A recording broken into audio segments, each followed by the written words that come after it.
Bonjour, bonjour. Bonjour. Vous pouvez dire bonjour, hein. On n'a pas la machine, hein. Bonjour mesdames, bonjour mesdemoiselles, bonjour messieurs. Vous pouvez répéter? J'ai dit bonjour. Bonjour Ingrid. Bonjour. Salut la compagnie, ravi de vous retrouver pour ce nouveau numéro. L'actualité de la semaine a été marquée par l'histoire de ces dîners clandestins chez Monsieur Chalençon, le célèbre collectionneur. Et plusieurs rumeurs auraient même circulé à propos d'un ministre qui aurait été présent à un de ces dîners. Cette information a notamment été relayée sur Touche pas à mon poste. Alors moi de mon côté, j'ai réussi à contacter un des maîtres d'hôtel présents lors de ces dîners. Bon, je vous cache pas qu'il n'était pas ravi de me parler, mais voilà ce qu'il a bien voulu me dire avant de me raccrocher au nez. Je vais juste vous dire une chose, monsieur.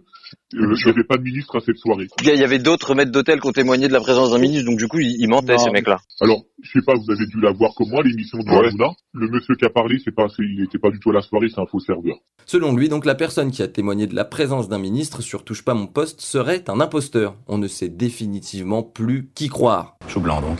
Bon, vous vous en souvenez peut-être, mais dans un numéro précédent, je vous avais parlé de la possible création d'un syndicat dans un entrepôt Amazon en Alabama.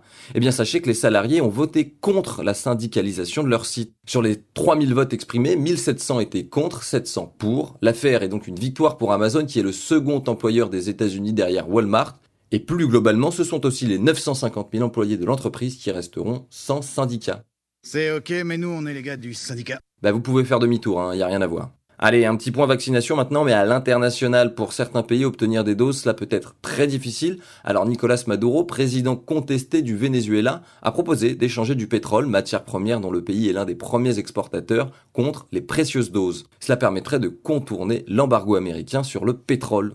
Non, ça c'est bien, ça. Ouais. Non, ça c'est utile, ça. Pour le moment, 2 millions de doses ont été commandées auprès de l'Organisation mondiale de la santé, mais comme le Venezuela a contracté des dettes auprès de l'OMS, l'envoi est pour le moment suspendu, et tout ça dans un pays qui, rappelons-le, a connu une hausse des prix de 4000% en un an. Le Venezuela n'a pour le moment reçu que des doses de Sputnik V de la part de la Russie, ainsi que des vaccins chinois et cubains.